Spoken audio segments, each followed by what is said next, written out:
Instructor Sebald was in charge of the largest group of multi-world children in the entire school.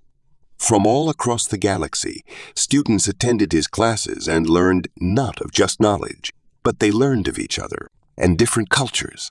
It was not until the addition of Julie, the first human child to attend the school, did Instructor Sebald run into issues with his students befriending and accepting a newcomer. Julie, it seemed, was an enigma to the other students. The planet she hailed from, Earth, was surrounded in mystery and legend, being called a Deathworld or uninhabitable. Instructor Sebald felt that this stigma was why Julie ended up eating her lunch alone in some dark, secluded corner of the common area every day. He had seen on many occasions the young Earthling try to reach out and befriend the other students, but they were all too wary of the Earth child to ever reciprocate the effort. It was then that he decided to show the entire class how alike all of his students were, no matter what world they hailed from. Every world could be called a death world, and what planetary body did not have areas on it that were uninhabitable? When it was all put into perspective, Instructor Sebald was confident that the mystery and threat of the unknown that surrounded Julie would disappear and friendships would soon blossom. So as he sat, looking over his class, he gave them the assignment. In 3 weeks from today, I will require a video presentation from each of you depicting your homeworld, paying special attention to its dangers, both animal and geological, he said. Students that share a homeworld may work together on this presentation, but be aware that this will be 40 of your final grade, so please put forth an effort worthy of the weight the grade will carry. And so Julie, who was the only Earthling in the entire school, much less the class, toiled on her assignment, stressing the dangers and perils of her homeworld, as did all the other students. On presentation day, she was to be the third student to give her report. She sat nervously waiting, but she also was very interested in the reports before her. What dangers lurked on these other worlds? She would soon find out. The first presentation was of a world called Barif, and the 3 students that were from the planet went in great detail about how deadly and dangerous the fauna was. They provided a video of a smallish, furry creature that walked on 4 legs and had a bushy tail. "Watch what happens here," one of the presenters said excitedly, as the video depicted the small animal being presented with a piece of cloth, dangling it in front of the creature. In response, the creature made a hissing sound and slashed at the cloth with a paw, and the students all saw some claws appear seemingly out of nowhere as the beast attacked. "See that?" the presenter yelled, pointing at the video screen. "Those razor-sharp talons were not there but a second ago. If that had been your arm, this beast would have cut the skin to the bone." A smattering of applause and murmuring broke out in the classroom. The presenters, all smiles and standing straight with pride, returned to their seats. Only Julie seemed to not enjoy the presentation. In fact, she sat there with a look of confusion on her face. Noticing her furrowed brow, Instructor Sebald asked her, "Did you have a question, Julie?" Still with a look of confusion, Julie replied, "But instructor, wasn't that just a house cat?" A small smattering of laughter broke out from the students. Instructor Sebald held up his hand for silence, but there was also a ghost of a smile on his face. "No, Julie, that animal is a vicious beast. It would in no way be appropriate to have it in a household, not if you valued your life at least." Still looking confused, Julie just nodded and waited for the next presentation. As the second presentation began, the students giving it said the beast you saw before may have been deadly, but nothing will terrify you as much as what we called death from the skies. They then launched into great detail how the scourge of their homeworld could descend on them from the heavens at any given time, rending flesh from bone and inciting terror into the populace when their shadow merely swept across the ground. It seemed all very dramatic, with music playing in the background, and then the video finally focusing in on the terror from above. A brightly colored flying creature that had a short, curved beak. "Now, claws are bad enough," said a presenter, "but watch the strength of this creature's maw." In the video, the feathered creature grabbed a hard-covered seed and began to bite down on it. With a loud crack, that echoed through the classroom. The cover broke in half, revealing the soft seed inside which the creature began to eat. The class went wild. "Did you see that? What if that had been a finger? Thank the Creator we don't have those on our world." Julie stared dumbly at the screen. Finally, she waved a hand at the monitor and said, rather loudly, "But that looks just like a parakeet." Silence fell on the classroom. Murmurs of "she is just jealous and how rude" could be heard. Instructor Sebald was worried that his plan was backfiring. He had never known Julie to be anything less than pleasant, but her behavior today was borderline at best. "Okay, Julie," he said a little sternly, "please come up and give us your presentation." For some odd reason he could not fathom, Julie looked nervous and stayed in her seat.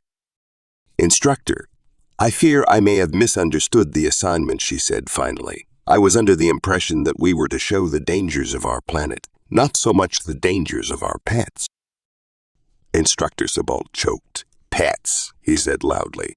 "That feathered merchant of death could never be a pet." Julie looked crushed, and under her breath she mumbled something. "What did you just say?" the instructor demanded. Immediately, a student next to Julie stood up. She said, "My 4-year-old cousin has a stupid parakeets instructor." The instructor glared at Julie. "You will now give your presentation, or I will contact your parental figures, and you will attain A0 for this assignment."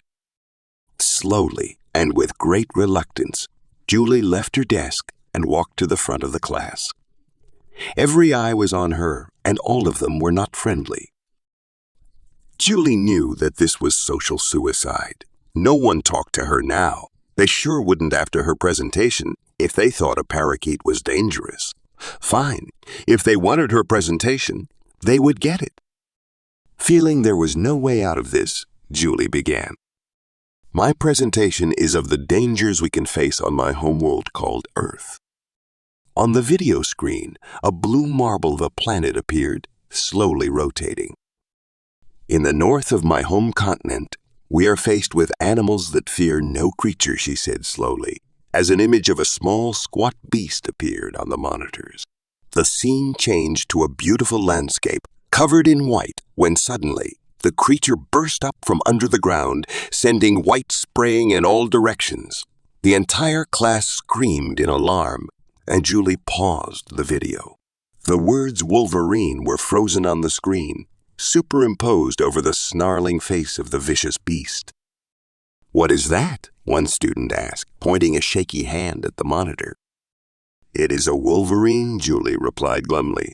"They are a nasty animal that—" "No," the student interrupted. "What is all that white stuff?"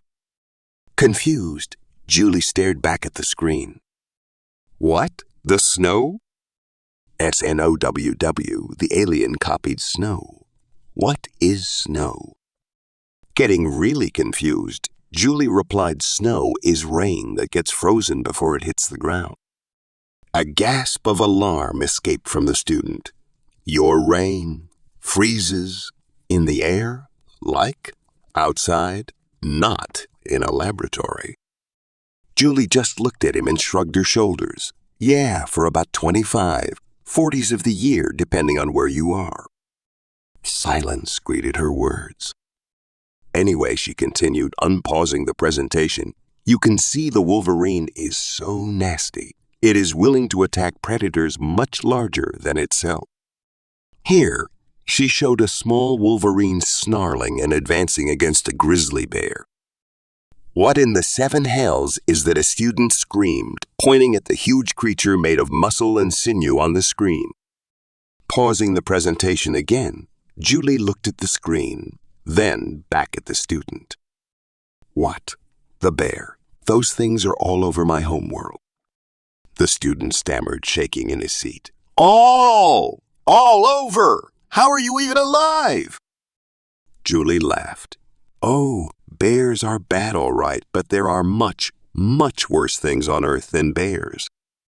"You must be lying," a voice said, and it took a second for Julie to notice it was her instructor who said it. He was sitting in his chair, shaking with fear. Smiling, Julie just fast-forwarded her presentation a little bit to where warm, clear, calming water was all that could be seen. 71 of my planet is covered in water," she said, "and in that water are many creatures, like fish, crabs, seahorses, squid, and the like." And as she talked, the pleasant pictures of each animal flashed on screen. "We even have what we call seals," she said, looking at Dojat, an alien classmate that looked so much like an anthropomorphic seal, it was frightening. Dojat smiled widely as he watched the seals play and leap in the waters. "We also have sharks," Julie said, and out of nowhere, a gigantic great white shark appeared on screen, chasing down and biting into the seal in a rush of red-stained water. Fleshy chunks of bloody meat sinking into the depths were all that was left of the seal. Dojat sat with his mouth open, a silent scream on his lips. "Stop it! Stop it! Stop it!" Instructor Sebald screamed. But Instructor Julie said, "I haven't told you about vampire bats that rip open your flesh and drink your blood, or crocodiles, or lions, or snakes, scorpions, spiders. "Stop! Just stop!" Instructor Sebald gasped, his hand clutched over his heart. Dojat stared in abject terror at Julie. How did your people even survive?" he asked. "Because," Julie replied calmly, glaring out over the terror-stricken faces and wide eyes of her fellow students, "because the most deadly creature from Earth are humans." And saying that, she headed for her seat. As she walked down the aisle, she could not help but notice that the other students shied away from her in fear. When lunch rolled around, Julie almost cried. She knew that her presentation ensured the rest of her school days would be spent in self-inflicted isolation. As she nibbled at her sandwich, her appetite long gone, a shadow fell over her. Looking up, she saw the seal-like Dojat standing over her. Julie just looked up sadly. "You are awesome," Dojat said earnestly. "Did you ever see a shark before, in real life?" he asked, sitting down next to her. Shocked, but pleasantly so, Julie said, "Yes. My uncle and I caught one while fishing once. It wasn't as big as the one in the presentation, though," she admitted. "You caught one," Dojat said, impressed. "Imagine catching a beast like that."